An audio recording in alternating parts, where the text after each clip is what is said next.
스포츠를 좋아하는 사람들은 요즘 이날을 무척 기다리고 있습니다. 오는 7월 27일부터 8월 12일까지 영국에 있는 런던에서 제30회 런던 올림픽이 열립니다. 이 올림픽에서 가장 관중을 많이 동원하며 가장 스포트라이트를 받는 사람이 과연 누굴까요? 여러 가지 의견이 있겠지만은 제 생각에는 분명히 그 중에 한 사람은 바로 이 우사인 볼트라는 자메이카 청년에게 관심을 쓰게 될 것입니다. 여러분이 올림픽 가운데 이 청년을 수차례 보게 될 것입니다. 이 우사인 볼트라는 청년은 육상 선수입니다. 특별히 100m 달리기의 세계 기록 보유자인데 시합을 할 때마다 온 세계 사람들을 놀래키는 사람입니다. 2008년도 국제육상경기연맹에서 그동안에 이 벽을 깨기가 과연 누가 깰 것인가, 넘을 수 없는 벽이라고 생각했던 100m 달리기 9.74초에 달리는 그 속도를 아마 한동안 넘을 수 없을 것이라 생각했는데 이 우사인 볼트라는 사람이 9.72로 그 벽을 넘어버렸습니다. 그것으로 끝난 것이 아니라 2008년 가을에 열렸던 베이징 올림픽에서 그것을 더 단축시켰습니다. 9.6초가 걸렸습니다. 69초가 걸렸습니다. 그리고 2009년도 바로 1년 후에 세계 육상 선수권 대회에서 이 우사인 볼트 청년은 9.58초를 달렸습니다.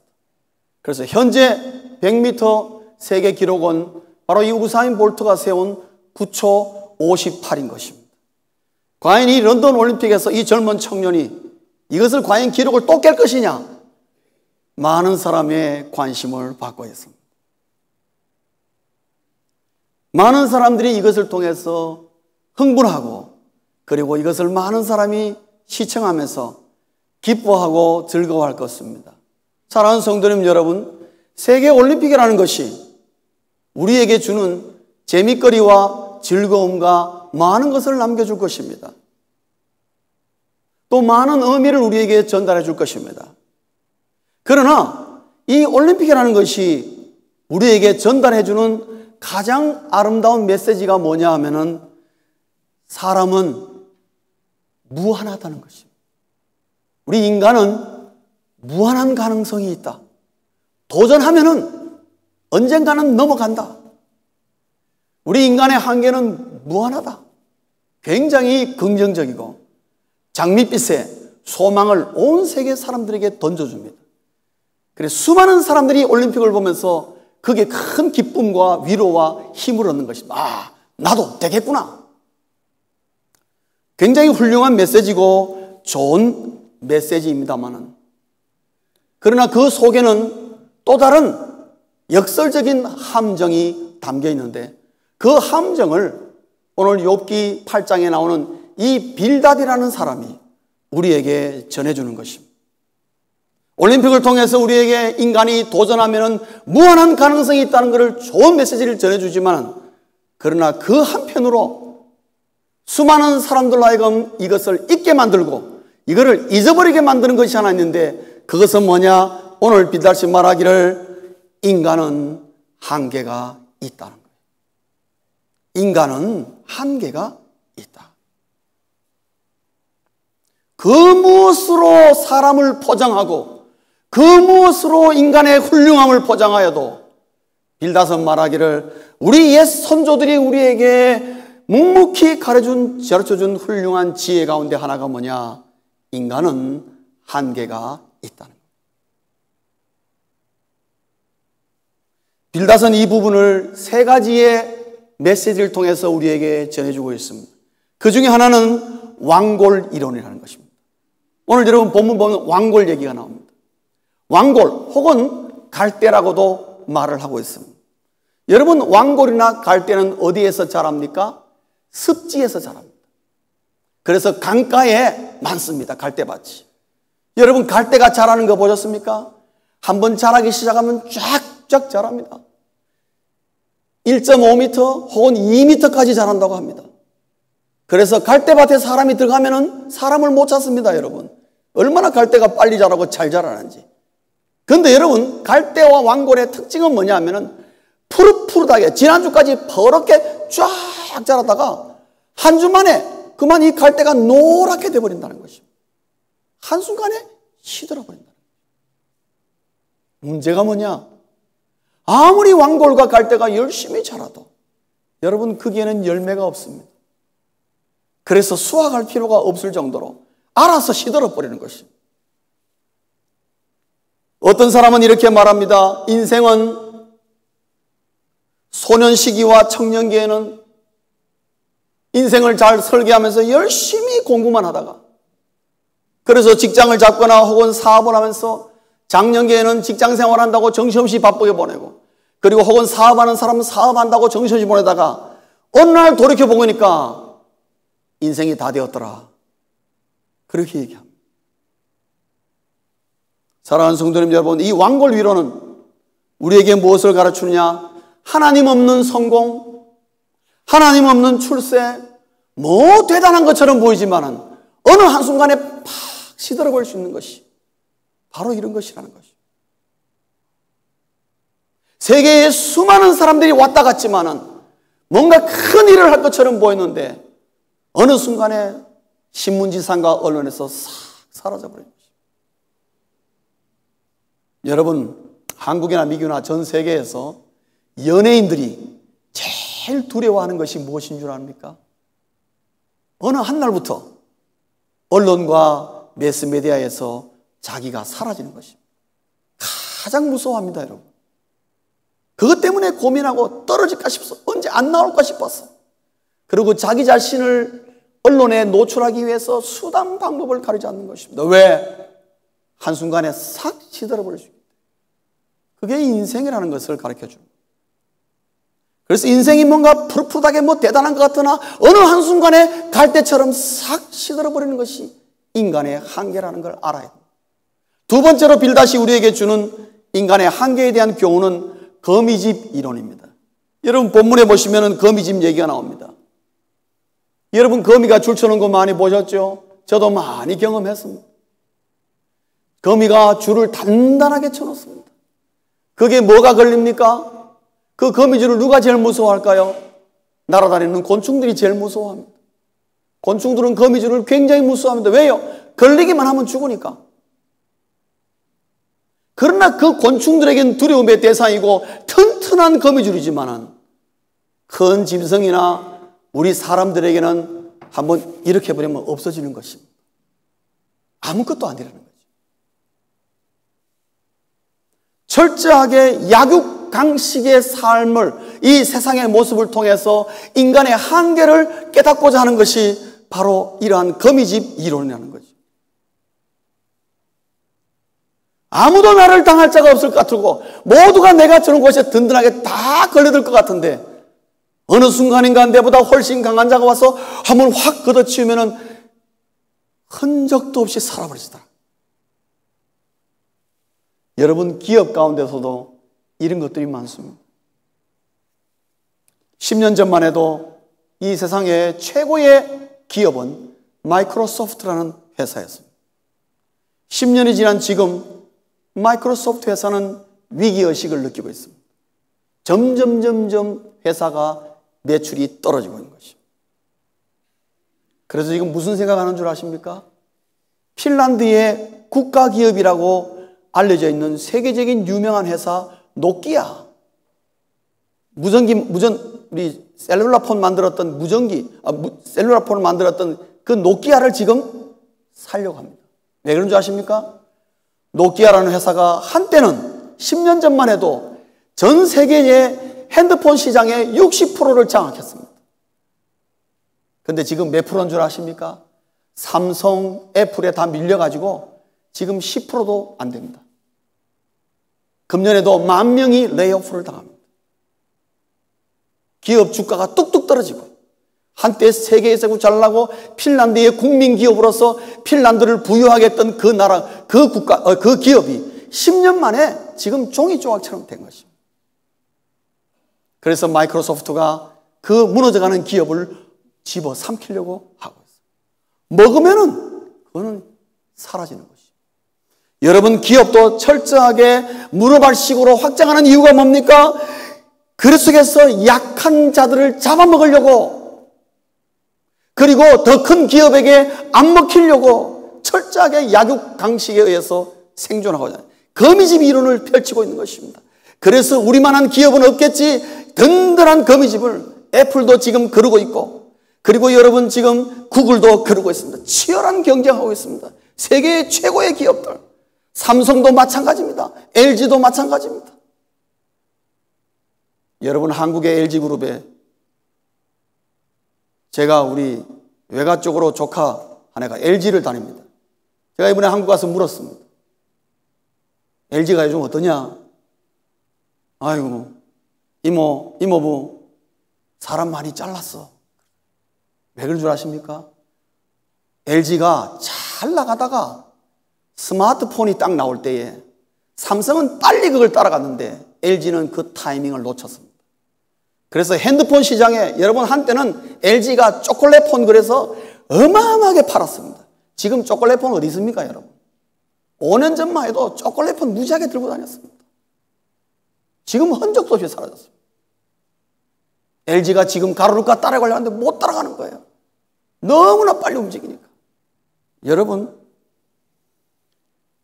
든든한 거미줄이라고 이제는 이거 안 무너진다고 해놨는데 어느 시간 되니까 확 하고 무너지는데 한순간에 자고 일어나니까 없어진 것입니다. 사랑하는 성도 여러분, 우리 인생도 그렇다 이 말이죠. 영원할 것처럼 보이고 내가 이 땅에 살면서 내 능력도 대단하고 나는 부도 많이 쌓았고 내 인간관계도 정말 좋아서 내가 이 땅에서는 어떤 환난과 어려움과 내가 망할 일은 없겠지 생각했는데 어느 날 갑자기 휙 하고 사라지는 거죠. 마치 모래 위에 집처럼 와라라 무너지는 것이 얼마나 많은지. 거미집 이론. 여기에 인생의 한계가 있다는 거죠. 세 번째로 빌닷이 말하는 인간의 한계를 뭐로 얘기하느냐? 식물 이론으로 말하고 있습니다. 식물 이론. 여러분 16절에 보시면은 식물 어떻습니까? 그는 햇빛을 받고 물이 올라 그 가지가 동산에 뻗으며, 이 내용은 뭡니까? 뭔가 식물이 자라면서 쭉쭉쭉 뻗어가는 내용을 말하고 있습니다. 여러분 식물이 자랄 때 보면요, 정말로 옥토에서만 잘 자라는 것이 아니라 뻗어나가면서 이 뿌리가 나중에는 중간에 뭘 만납니까? 돌무더기를 만납니다. 돌무더기 만나면 이 식물이 죽습니까? 아닙니다. 열심히 태양과 물을 받으면요, 이 돌무더기를 파묻어서 돌무더기 사이에 흙을 또 파고 들어갑니다. 여러분, 안 죽습니다. 그래서 어떻게 생각합니까? 야, 나를 봐라. 왜 그렇게 어렵다고 못 산다 그러느냐? 인생에 돌무더기가 오느냐? 그러면 열심히 도전해라. 그러면 거기에 보면은 빈자리가 있으니까 또 파고들어가면은 얼마든지 생존할 수 있고 성공할 수 있다. 나를 봐라. 어기양양한 사람 많습니다. 그러나 오늘 본문은 18절에서 얘기하기를 하나님께서 어느 순간 그 뿌리를 확 뽑아버리면은 흔적도 없이 사라지는 것이 인생이라고. 그리고 한번 뽑히면은 다시 제자리로 못 돌아가는 것이 식물의 뿌리입니다.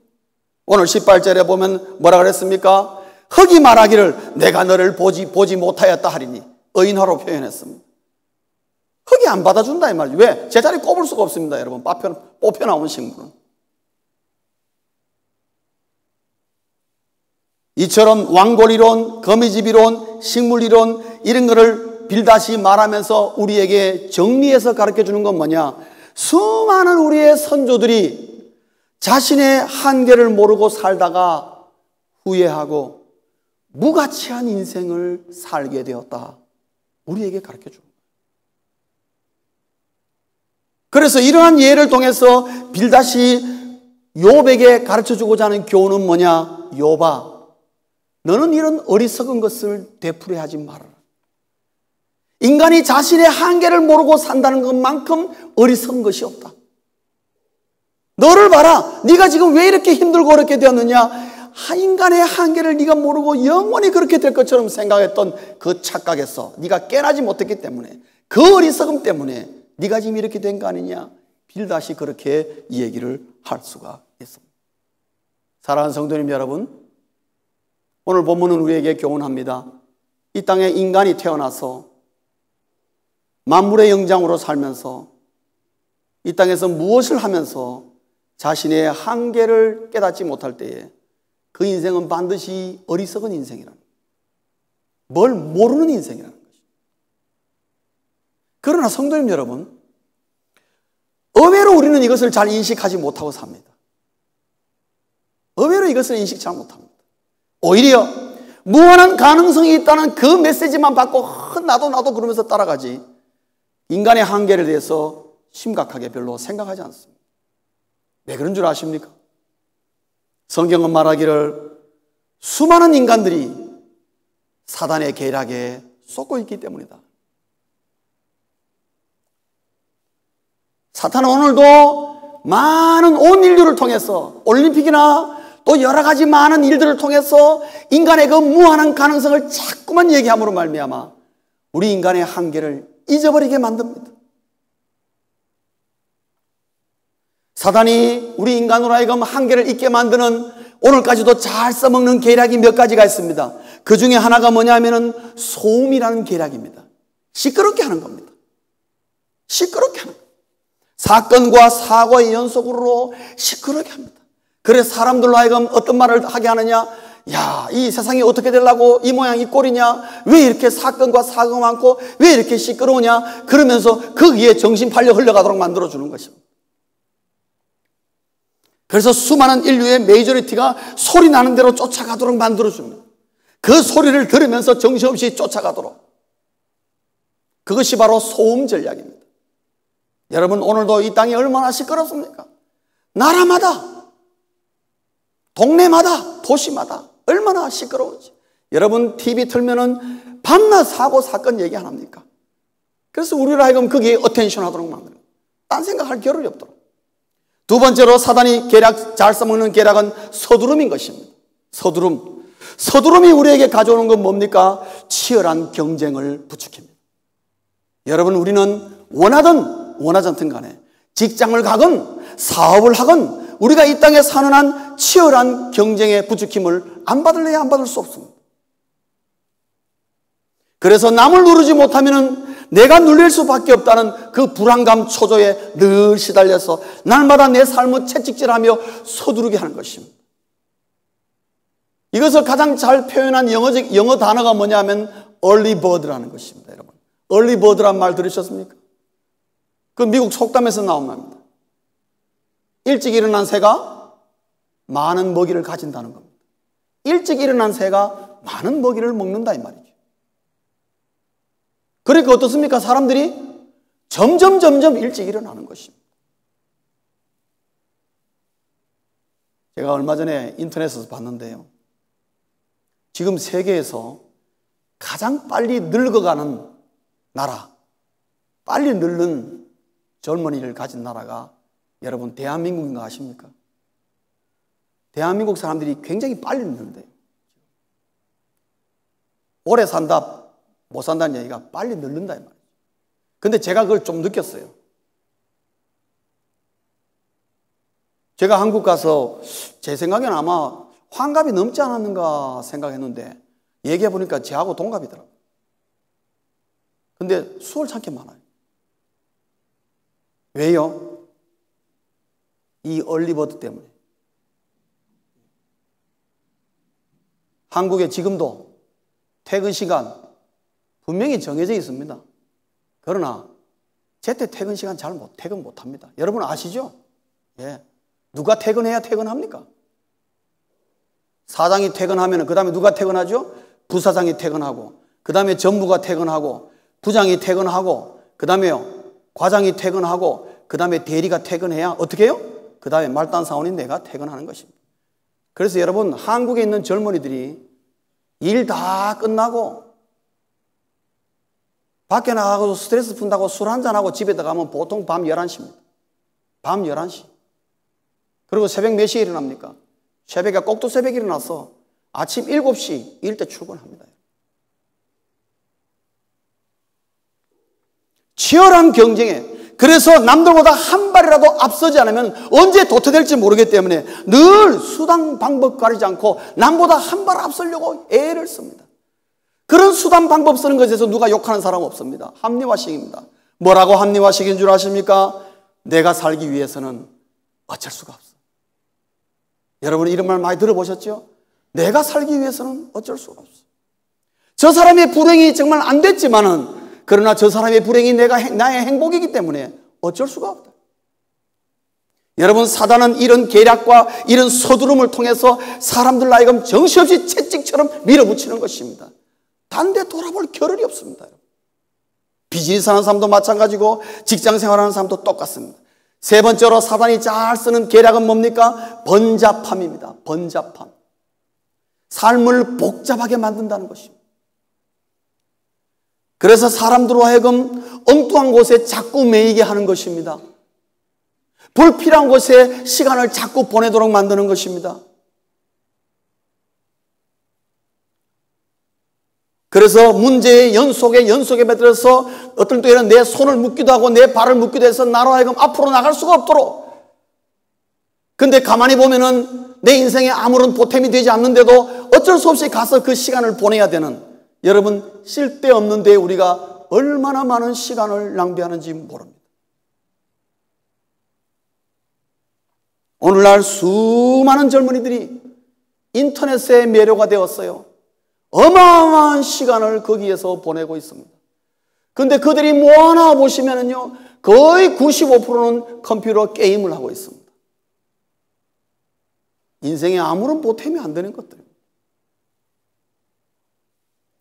그래서 번잡함의 소음과 서두름을 통해서 사단이 우리를 계속해서 볶아치는 것입니다.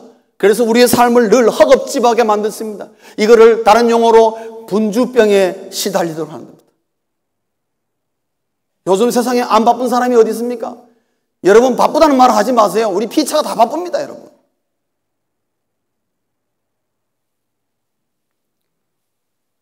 제가 지난달에 여러분 덕분으로 안식월을 다녀오지 않았습니까?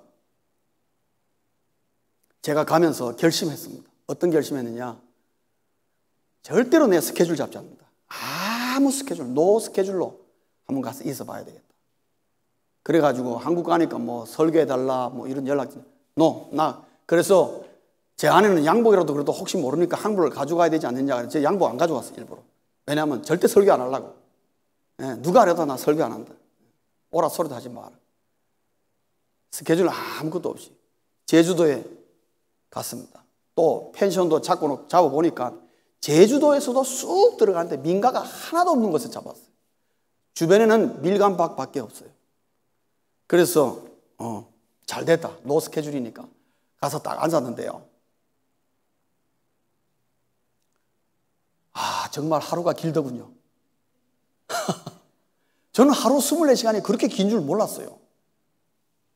엄청나게 긴 거예요. 하루 종일 기억나는 건 뭐냐? 밥 먹은 것밖에 기억이 안 나요. 밥 먹고 돌아서면 점심 뭐 먹지? 그 생각하고 앉아가지고. 점심 먹고 나면 저녁에 뭐 먹지? 그 생각. 거기 뭐 전화도 안 되고 뭐 인터넷도 안 되니까 누구 얘기할 것도 없고. 그런데 시간이 지나면서요, 제 자신이 정말 신선하게 충전되는 걸 제가 느꼈습니다. 쉬는데 아무것도 안 하는데 스케줄 없습니다.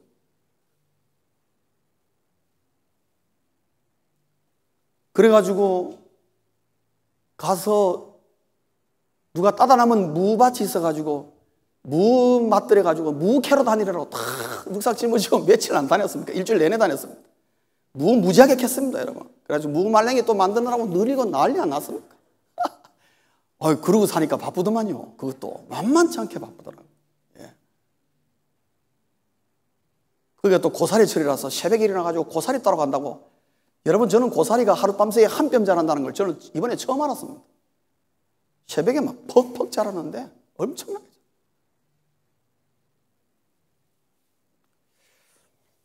그게 생각해 볼 때 내 인생에 무슨 도움이 되겠나 싶은데요. 정말 내 인생의 생명을 공급하고 있더라는 거죠. 성도님 여러분, 우리가 왜 바쁩니까? 잘 먹고 잘 살려고 그러다가 바쁜 거 아닙니까? 내 삶이 뭔가 윤택하고 생명력 있게 뭔가 살아보겠어. 그러니까 나에게 돈이 필요하고 뭔가 필요한 게 있으니까 이게 채워지면은 내 인생에 그런 날이 있을 것이라고 생각하고 지금까지 분주히 살았지 않습니까? 저도 그렇게 열심히 목회했습니다. 그런데 제주도에 가서 양반다리하고 팔짝 앉아보니까 그게 아니라는 거죠. 그건 나를 죽이고 있었다는 거예요. 사람은 이렇게 셋백해서 스케줄 없이 가만히 있을 때에 하나님과의 나 자신을 돌이켜보면서 하나님과의 교제를 새롭게 하면서 나 자신에게 뭔가 생명력이 공급되는데 그때 생명력이 공급되더라는 거죠. 그런데 사단은요, 그래 못하게 합니다.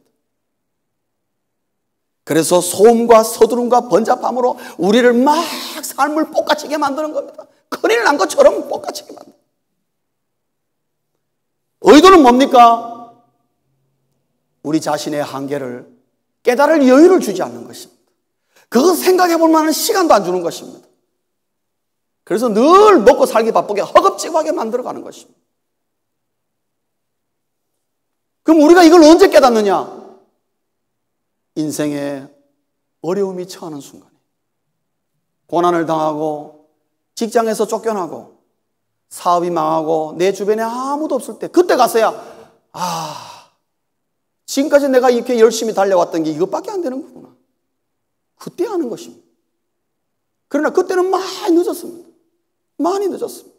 또 어떤 사람은 인생의 마지막에 가서야 내가 뭐 때문에 이렇게 숨가쁘게 달려왔던가, 결국 이거를 위함인가, 너무나 자기 자신이 비참하고 허무하고 허상을 쫓았음을 후회를 했으나 이미 시간은 다 지나간 것입니다. 그래서 빌닷은 말하기를 인간의 한계를 아는 것이 정말 중요하다. 여러분, 왜 인간의 한계를 깨닫고 그것을 생각하고 인간의 한계를 깨닫고 아는 것이 왜 중요하냐? 그거를 카운트하는 것이 왜 중요하냐? 딱 하나입니다. 사람은 자신의 한계를 절실히 깨달을 때에 초월적인 하나님을 바라보기 때문에 그렇습니다. 그때야 하나님을 향하여 눈을 돌린다 이 말이에요. 오늘 여기 본문 마지막에 보면은 악한 자들을 하나님이 붙들어주지 않는다고 했습니다. 악한 자는 뭐냐? 끝까지 그것을 인정하지 않는 것입니다. 다 내 능력, 내 힘으로 사는 거야. 나는 믿을 게 하나도 없어. 내 혼자 살 거야. 하나님은 그를 향해서 한마디로 끝내기를, 악한 자라. 나는 저런 자를 붙들어주지 않겠다. 여러분, 인생은 자신의 한계를 깨닫고 한계를 고백하고 하나님께 돌아와야 올바른 인생을 살 수 있도록 창조되었습니다. 그래서 인생이 자신의 한계를 알고 여러 가지 질고를 통하여서, 어려움을 통해서, 환난을 통해서 자신의 한계를 알 때에 그때 하나님을 향하여 돌아서기 시작하고 하나님을 바라보고 하나님을 향하여 나를 살려달라고 고백하며 자신의 한계를 고백할 때에 예수 그리스도의 보혈로 우리를 씻으시고 그때 하나님이 우리를 새롭게 하시는 것입니다. 그 새롭게 하는 모습, 그걸 오늘 20절에 보면은 하나님은 순전한 사람을 버리지 아니하시니, 하나님은 원래 사람을 순전하게 만들었습니다. 오늘날은 너무나 악이 횡행하여서 순전한 사람이 귀한 시대입니다만은, 그러나 우리 예수 믿는 사람은, 적어도 예수 믿는 사람은 순전한 사람으로 서 있어야 한다는 것이죠. 인생의 한계를 고백하고 하나님께 돌아왔으므로 예수 그리스도의 보혈로 죄 씻음 받고 정결케 되었으므로 하나님의 순전한 사람으로 살아야 한다는 것입니다. 하나님은 그럼 우리를 어떻게 순전케 하시느냐? 하나님 앞에 돌아올 때에 예수 그리스도의 보혈로 우리의 죄를 씻으시고 그때부터 하나님은 우리를 교육시키기 시작합니다. 그동안 먹었던 세상의 물을 딱 끊어버리게 하고 우리에게 하나님의 말씀인 새로운 물을 먹여주시는데 이게 생수라, 생명의 물이라. 그때부터 여러분 생명의 물을 먹기 시작합니다. 생명의 물을 먹을 때에 그 사람이 소생하기 시작하고 살아가기 시작하고 생명력을 회복하기 시작합니다. 그리고 연단과 어려운 과정들을 통해서 우리 몸속에 수십 년 동안 사무쳐 있고 배어 있는 거짓과 위설의 기름을 다 뽑아내시는 것입니다. 그리고 우리에게 뭐를 주시킨 줄 압니까?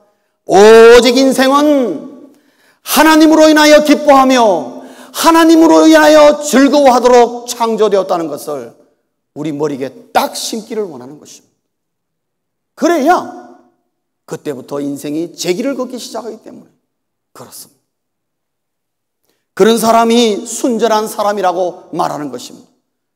그냥 허허하는 사람이 순전한 사람이 아니라 세상의 물을 끊고 하나님의 물을 먹어 생명을 회복하고 또한 여러 가지 환난과 양육과 훈련을 통하여서 거짓과 윗선의 기름을 다 뽑아내버리고 나는 이제 하나님으로 말미암아 즐거워하며 하나님이 내 인생의 전부요 하나님으로 말미암아 나는 기뻐하겠다.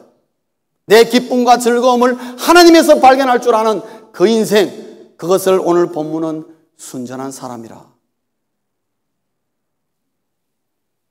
자신의 한계를 알고 하나님께 돌아와 순전한 사람이 되는 것이 왜 중요하냐? 그래야 그러한 순전한 사람을 하나님께서 붙잡아 주시고 우리 인생의 한계의 순간에 다다랐을 때에 하나님이 우리를 붙잡으시고 그 한계를 훌쩍 뛰어넘도록 만들어 주시기 때문에 그렇습니다. 우리는 분명히 인간으로서 한계가 있습니다. 그러나 성도님 여러분, 우리가 하나님 손에 붙잡히면은 우리는 그 한계를 뛰어넘는다는 거죠. 그러기 위해서 하나님은 우리가 순전한 사람이 되기를 원하고